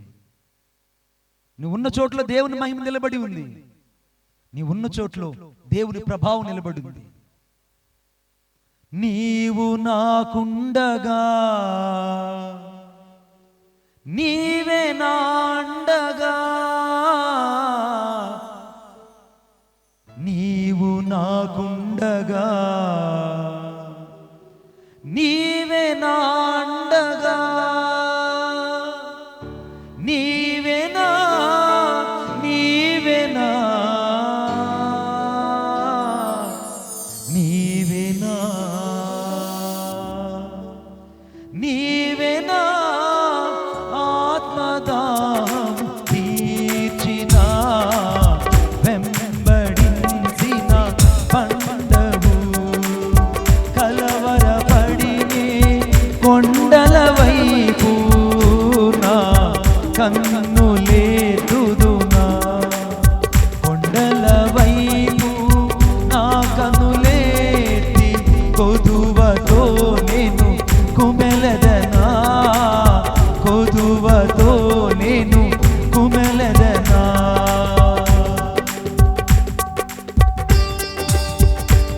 ఈ రాత్రి దేవుని శక్తి నీ జీవితంలో పనిచేయబోతుంది. ఈ రాత్రి నువ్వు ఏ పరిస్థితుల్లో ఉన్నా దేవుని అభిషేకం నిన్ను దర్శించబోతుంది. నువ్వు తిరిగి మరలా లేపబడబోతున్నావు. నువ్వు ఈ రాత్రి తిరిగి మరలా ఉజ్జీవింపబడబోతున్నావు. నువ్వు కోల్పోయిన శక్తిని మరలా పొందబోతున్నావు. నువ్వు కోల్పోయిన ప్రతి బలహీనతలో దేవుని యొక్క అభిషేకాన్ని చూడబోతున్నావు. నీవు నాకుండగా నీవే నా అండగా, నీవు నాకుండగా నీవే నా అండగా, నీవేనా నీవేనా నీవేనా పాడాలంటారు. నీవేనా ఆత్మదాహము తీర్చిన వెంబడించిన పండవు, నీవేనా ఆత్మదాహము తీర్చిన వెంబడించిన పండవు, కలవరపడినే కొండల వైపు నా కన్నులేదునా, కొండల వైపు నా కన్నులేతి కొదువతో నేను కుమెలదనా, కొదువతో నేను కుమెలదనా, కొదువతో నేను కుమెలదనా, కొదువతో నేను కుమెలదనా. యేసయ్యా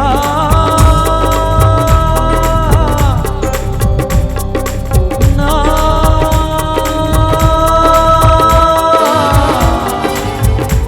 యేసయ్యా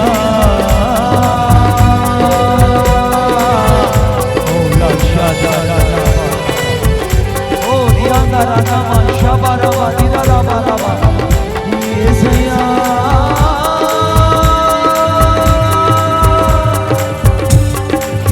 రాత్రి దేవుని శక్తిని దర్శిస్తుంది. ఈ లోక మర్యాదల నుంచి బయటకు రావాలి. ఈ చీకటి శక్తుల నుంచి బయటకు రావాలి. ఈ లోక పరిస్థితుల నుంచి బయటకు రావాలి. నీకు లోక సంబంధమైన మాలిన్యం అనేది నీ శరీరాన్ని కట్టకుండా ఈ రాత్రి యేసు కోసం బ్రతకాలి. యేసయ్యా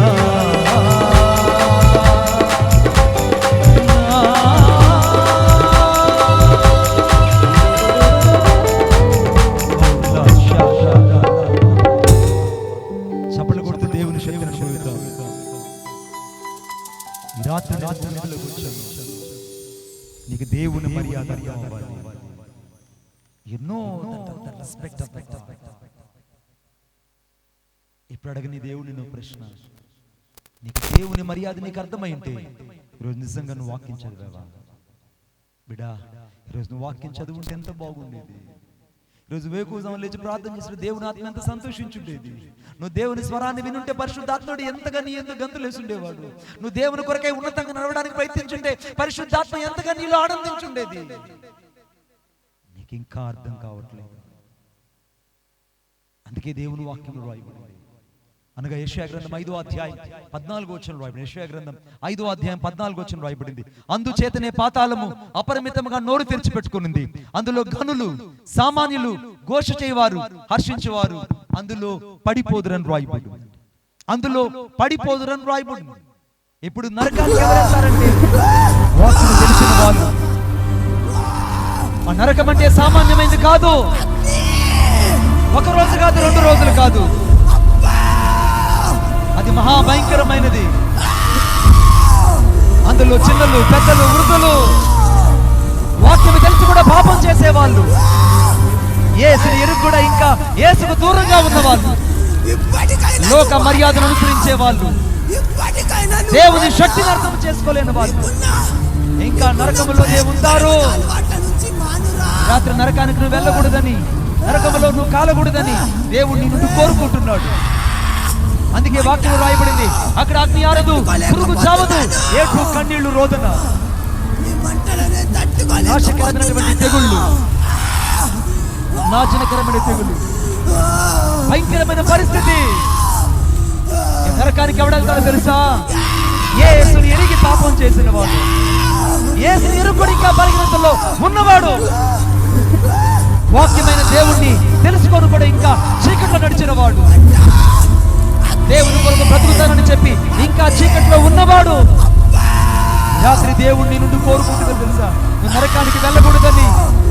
అందుకే దేవుని వాక్యం రాయబడింది, నీ కరుణను అభ్యంతరపరచడంలో నీ కన్ను పెరిగి పడవేయి.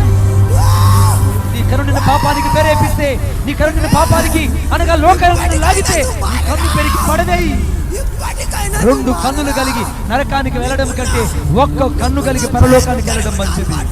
ఒకవేళ నీ కాలు నిన్ను అభ్యంతరపరిచి పాపానికి ప్రేరేపిస్తే, ఒకవేళ నీ కాలు అనగా పాపం వైపు ప్రేరేపించి పాపపు లోకం వైపు పరిగెడుతుంటే నీ కాలు నరికి కాలు పడి ఒక్క కాలు కలిగి పరలోకానికి పోవడం మంచిది 2 కాలు కలిగి పరలోకానికి వెళ్ళడం కంటే. ఒకవేళ నీ చెయ్యి నిన్ను పాపానికి ప్రేరేపించి పాపం చేత బలహీనుడై పాపపు కట్ల చేత బంధించబడుంటే, ఈ రాత్రి లోక మర్యాదలో నువ్వు ఇంకా బతుకుతుంటే నీ చేతులు నరికి పడై, చేతులు నరికి పడై. యేసు నిన్ని రాత్రి హెచ్చరిస్తున్నాడు. లోక మర్యాదను అనుసరించే మనుషులు, సకల జనుల మర్యాదను అనుసరించే మనుషులు, దేవుని మర్యాదను అనుసరించకుండా నాశనానికి జోగుతున్న మనుషులు, వీళ్ళ మధ్యలో నువ్వు ఉన్నావయ్యా. నా 2 చేతులు దండం పెట్టి చెప్తున్నా, నా 2 చేతులు దండం పెట్టి చెప్తున్నా. నేను ఖురాన్లో ఒక అద్భుతమైన మాటను చదివాను. ఒకసారి అదే పెడతావు తమ్ముడు. ఖురాన్లో ఒక అద్భుతమైన మాట చదివాను. ఖురాన్లో చదువుతుంటే ఇంగ్లీష్లో ఖురాన్లో అద్భుత సూరా 25:5 రాయబడి, నరకములనంటే ఒక ఆకలితో ప్రజలందరూ అల్లాడుతుంటే అక్కడ వాళ్ళకి ఒక అద్భుతమైనటువంటి ఒక పండు చెట్టు అక్కడ కనబడిందంట. ఆ పండు పేరు జక్కూమ్. జక్కూమ్ అనేటువంటి ఒక పండు. నరకములో ఉన్న ప్రజలు ఆకలికి తట్టుకోలేక కోటాను కోట్ల మంది, చాలా మంది నరకంలో సువార్త చేస్తున్నారట. నరకంలో సువార్త చేస్తున్నారు. వాళ్ళకి భూమి సువార్త చేసే అలవాటు ఉంది. నరకానికి వెళ్ళి యేసే రక్షకుడు, ప్రయాసపడి భారం మోస్తున్న సమస్త జిల్లారా రండి, నరకములో సువార్త చెప్తున్నా ఒక్కరు కూడా సువార్త వినడం లేదు. నరకము భయంకరమైనది. ఆ ప్రజలు ఆకలికి తట్టుకోలేక అక్కడ ఉన్న జక్కూమ్ అటువంటి ఆ పండును తీసుకొని ఆకలికి తినేస్తే, ఆ యొక్క పండు తిన్న వెంటనే వాళ్ళ నవరంధ్రాల్లో నుంచి భయంకరమైనటువంటి అగ్ని గుండాలు అమాంతంగా బయటకు వచ్చేస్తున్నాయి. నోట్లో నుంచి పురుగులు, ముక్కల నుంచి పురుగులు, నవరంధ్రాల నుంచి 9 అంగుళాల పురుగులు వాళ్ళ నోళ్ళలో నుంచి బయటకు వస్తుంటే అమాంతంగా పెరిగి నిప్పుల్లో పడివేస్తే వెంటనే అవి మళ్ళా ఎగబాకి శరీరంలోకి దూరి బాధిస్తున్నాయి. ఇక్కడ తాగుతున్న వాడిని అక్కడ తీసుకెళ్లి పడేస్తే యాసిడ్ వాడి నోట్లో పోసి వాడిని శూలాలతో పొడుస్తున్నారట. ఇక్కడ వ్యభిచారం చేత అనేక మందిని ప్రేరేపించి పాపానికి పడేస్తున్నటువంటి వారిని తీసుకెళ్లి పడేస్తే వారి యొక్క శరీరం అంతా భయంకరమైన గాయాల చేత వివస్త్రలు చేయబడి అగ్ని గంధకాల్లో కాలిపోతున్నారట. సేవ చేస్తూ కూడా పాపం చేసి పాపంలో చలామణి అయిపోతూ పాపాన్ని ఉచ్చోడుగా ఉంచుకొని అంతరంగంలో దేవుని మర్యాద అనుసరించకుండా లోక మర్యాద అనుసరించే వాళ్ళు అక్కడ నిలబడి యేసే రక్షకుడు, యేసే దేవుడు, యేసే దేవుడని అక్కడ కూడా ఏడుస్తున్నా ఒక్క మనిషి కూడా రక్షించబడలేదు. They shall not obey to the word of God. ఆ జగ్గుమన్నటువంటి ఆ పండు తిన్న వాళ్ళందరూ నరకానికి వెళ్ళి కేకలేస్తున్నారు. అక్కడ దాహానికి తట్టుకోలేక మనుషులు భయంకరంగా నీళ్ల కోసం వెతుకుతున్నారట. నీళ్ల కోసం వెతుకుతుంటే వాళ్ళకి తాగడానికి కుక్కడి నీళ్లు కూడా నరకములు ఎక్కడా లేవు. అందుకే యేసు ప్రభు చెప్పాడు లూకాసు 16వ అధ్యాయంలో, ఆడు యాతన పడుచున్నాడు, దయచేసి లాజరును పంపిస్తే ఆ యొక్క నీటి వేళ్ళను కొరడతో ముంచి నా పెదాలకు తరుపుతాడు. Just send the Lazar to me and with the spirit of the water and let me live. లాజరు వచ్చిన పెదాలకు నీళ్లు తగిలిస్తాడు. ఇక్కడ మినరల్ వాటర్ లేదు నువ్వు బతకలేవు, థమ్సప్ కొక్కొక్కలు లేదు బతకలేవు, ఇక్కడ అవి తాగాలి అంటావు. అక్కడ నీకేమీ దొరకవు. లోక మర్యాద కావాలా, దేవుని మర్యాద కావాలా? రాత్రి సత్య సువార్త కావాలా, నీకు లోక సంబంధమైన మనుషుల మధ్యలో బతికే జీవితం కావాలా? నరకంలో వీడు కేకలేస్తూ అక్కడికి వెళ్ళి వీడు ఆ యొక్క సరస్సులో నుంచి నీళ్లు పరిగెడుతుంటాయి. అవి నీళ్ళు అని చెప్పి మనుషులు వెళ్ళి ఆ యొక్క నీళ్లు తీసుకొని తాగగానే ఆ నీళ్ల పేరుంటో తెలుసా? నీళ్ల పేరు హమీం. హమీం హమీం అనేటువంటి ఒక సరస్సు ఆ యొక్క నరకములో పారుతుంటుందట. ఐగుప్తు దేశం ఎదుకైతే ఆ యొక్క నైలు నది పక్కన హవీలా నది ప్రవహించిందో ఆ రీతిగా నరకంలో కూడా ఆ యొక్క హమీం అనేటువంటి నది ఒకటి ప్రవహిస్తుంటుంది. ఆ నదిలో ఉన్న జలాల పేరు హమీం.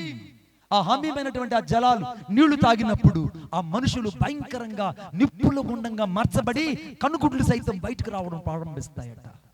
బిడ్డా, నరకం అంటే సామాన్యమైంది కాదు. ఈ రాత్రి నీకు లోక మర్యాదను అనుసరించకూడదని, ఈ రాత్రి నువ్వు దేవుని శక్తిని అర్థం చేసుకోవాలని, ఈ రాత్రి దేవుని యొక్క స్పర్శను అర్థం చేసుకోవాలని యేసు నీ కొరకై మర్యాదను బోధించడానికి వచ్చాడు. ఆయన పేరు నజరేయుడైన యేసుక్రీస్తు ప్రభు. యేసుక్రీస్తు ప్రభు నీ కొరకై తను తాను అప్పగించుకున్నాడు. యేసుక్రీస్తు ప్రభు నీ కొరకై తను తాను సిలువకు తను తాను అప్పగించుకున్నాడు. నీ కొరకు తండ్రి చిత్తాన్ని నెరవేర్చాడు. సొగసు స్వరూపం లేకుండా కోల్పోయాడు. నీ కొరకు వ్యాధిగ్రస్తుడిగా ఎంచబడ్డాడు. నీ కొరకు వ్యసనాక్రాంతుడిగా చేయబడ్డాడు. నీ కొరకు తండ్రి చిత్తాన్ని యావత్తు చేశాడు. నీ కొరకు తను తాను దేవుని చేతికి అప్పగించుకున్నాడు. నేరము చేయని యేసుక్రీస్తు ప్రభు నేరస్తుల మధ్యలో ఎంచబడ్డాడు. పాపము చేయని యేసుక్రీస్తు ప్రభు పాపిగా మార్చబడ్డాడు. శాపము లేని యేసుక్రీస్తు ప్రభు శాపగ్రాహిగా మార్చబడ్డాడు. కారణం నీ కొరకు నా కొరకు. ఇంకా లోక మర్యాదలు నా పిల్లలు బతకూడదని, ఇంకా నా ప్రజలు సకల జనుల మర్యాదను అనుసరించకూడదని ఈ రాత్రి యేసుక్రీస్తు రక్తము ఇక్కడ నిలబడి ఉన్నది. కొట్టండి చప్పట్ల గట్టిగా. ఈ రాత్రి యేసుక్రీస్తు రక్తము ఇక్కడ నిలబడి ఉన్నది. బబులోని దేశంలో ఆ యొక్క చెరపట్టబడిన మనుషుల మధ్యలో యేసుక్రీస్తు సేవ చేశాడు. ఈ రాత్రి చెర పట్టబడిన మనుషుల మధ్యలో ఈ యొక్క సేవకులు సేవ చేస్తున్నారు. కొట్టండి గట్టిగా చప్పట్లు, ఇంకా గట్టిగా. ఈ రాత్రి దేవుని ఉద్దేశం నేను బతికించాలని, ఈ రాత్రి దేవుని ఉద్దేశం నేను బాగు చేయాలని ఆ చెరపట్టబడిన మనుషుల మధ్యలోకి ఆ సేవకుడైతే పంపించబడి ఆ యొక్క ప్రజలకు బోధ చేశాడు. ఈ రాత్రి యేసు కూడా బంధించబడిన వారికి విడుదల దయచేయాలని ఆ రాత్రి ఇక్కడికి వచ్చాడు. ఈ రాత్రి ఎందుకు యేసు వచ్చాడంటే నిన్ను విడిపించాలని. లేచి నిలబడదాం.